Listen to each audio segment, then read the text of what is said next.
Hi, I'm Doyle Schuler, and I'm a gold and silver investor, an author, a publisher, and also the team leader of the world's only gold and silver wholesale buyers club. And I've just written a brand new book that I'm really excited about called The Definitive Guide to Storing Gold and Silver. And I tell you, this is one subject or topic that there's a lot of people who have a little bit of information on, but not a comprehensive amount of information on.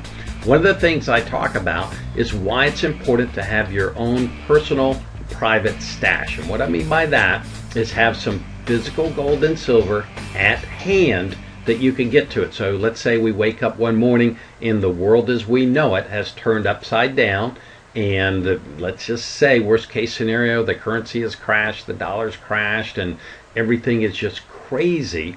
And you have gold and silver, you want to be able to put your hands on it right away. You know, you want it somewhere in your home or office or yard or somewhere where you can get to it. It doesn't matter if you have hundreds of thousands of dollars of gold and silver. If it's in an off-site storage facility and it's hundreds or perhaps thousands of miles away, it's not going to do you any good in the short term. So having a personal stash is very, very important. So the next question becomes, well, okay, I think a personal stash is a good thing. What should I put in there? Because there's so many different options of gold and silver that we could put. So here's a couple things, and I'll walk you through it. So the easy answer is small stuff. So if we have, we wake up and things are bad and you need gold and silver to barter with because possibly the currency has crashed and you need to exchange for goods and services, you need something small. Items that are easily exchangeable and tradable.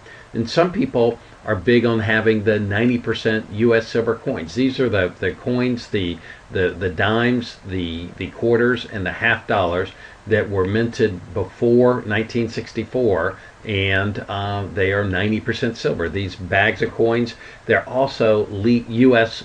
Legal tender, so they can be used just like money in the same denomination, even though their silver content, the value of those coins is much higher than just a regular let's say a quarter made after 1964, but you could exchange it as currency or money just the same. So you kind of have a double win there. They're easy to buy, they're relatively available, and they're great to barter with or to buy things with. However, do keep in mind, these come in these big old canvas bags. They're heavy, they're bulky, and they do take up quite a bit of space. So you need to be aware of that. I believe that the junk silver, they call it junk silver, by the way, the 90% silver. I believe the junk silver has a place in your investment portfolio, but my personal opinion and that of a lot of other people is that they should definitely not make up the majority of your holdings for the reasons that I've just described. Many people purchase these bags. It's kind of like a bag of insurance almost, for the little stuff to keep you going for a little while, but they purchase other forms of gold and silver because they make much better investments. So if you want your insurance covered, but then as gold and silver goes up, which a lot of people believe it's going to go up like a lot, then you want what the metals that stand to gain the most with those rise in prices like that. So I believe it's also advisable to have some 1 ounce silver coins, and these are great for investment purposes, and they can also be used for barter exchange. So I think you kind of get a double win with these coins.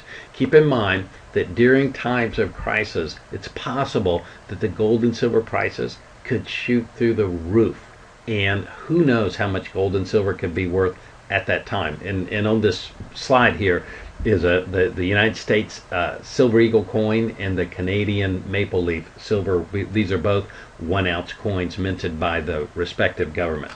So we don't know how much gold and silver, how high the prices could go. So here's the idea. You may not want to walk into your grocery store and have a 100-ounce bar of silver that you plunk down on the counter in exchange for groceries, because at times like that, it's possible a bar like that could be worth $5,000 or even much more, and you don't want to be in a disadvantaged position. Let's say you're getting $100 worth of groceries and all you have to trade for it is a $5,000 dollar bar of silver. So it's not wise to have only large denominations or size bars like that.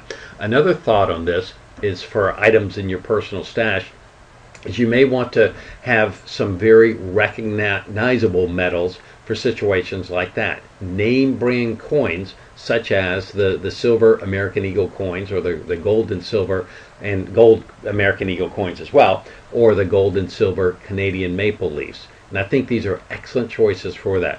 The gold and silver Eagle coins are minted by the United States government, and the gold and silver maple leafs are minted by the Canadian government.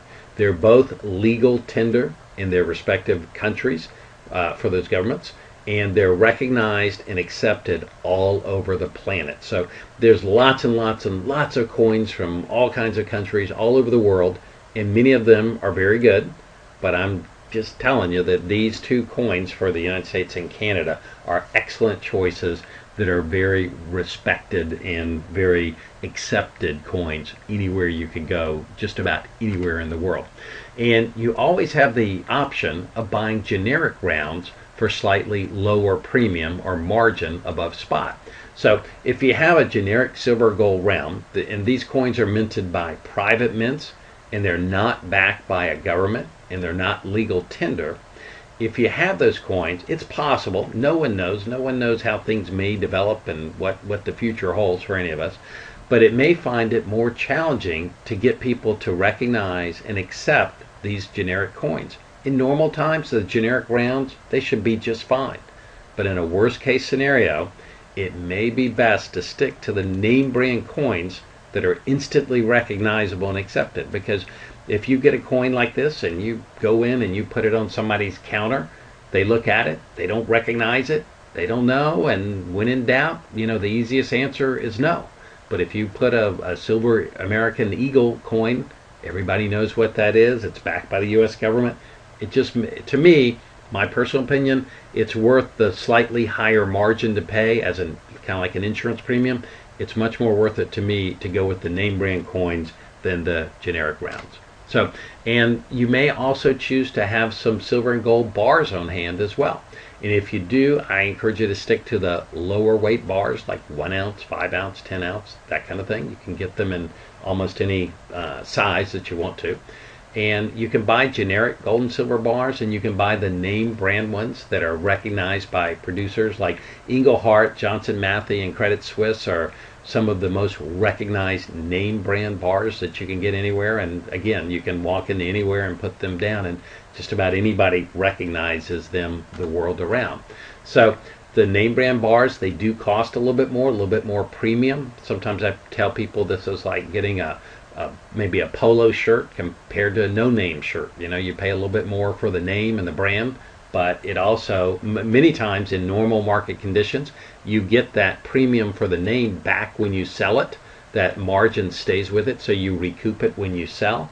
And then in a worst case scenario, I think it's that little bit of insurance that it buys you is well worth the little bit of extra cost that goes with it. So depending on who you choose to sell your bars to, some of the buyers may require you to have your bars assayed. And what that means is some people, believe it or not, they drill them out and drill the silver or gold out of the middle, and they fill it up with inferior metals in the middle, and then they melt and seal it up with the real thing. So people, they don't know if it's solid or not. So they assayed, sometimes they will saw it in half in multiple different places and run various tests on it to determine if it's the real thing, and you would have to pay for that. And if somebody didn't want to mess with it, they might just say, no thanks. And again, normal times should be no problem. Crazy upside down times, I have no idea. So when in doubt, my opinion, stick with the name brand. So I hope you got something out of that. I hope that was helpful to you, to give you some kind of insight in the types of gold and silver that you should have in your personal stash.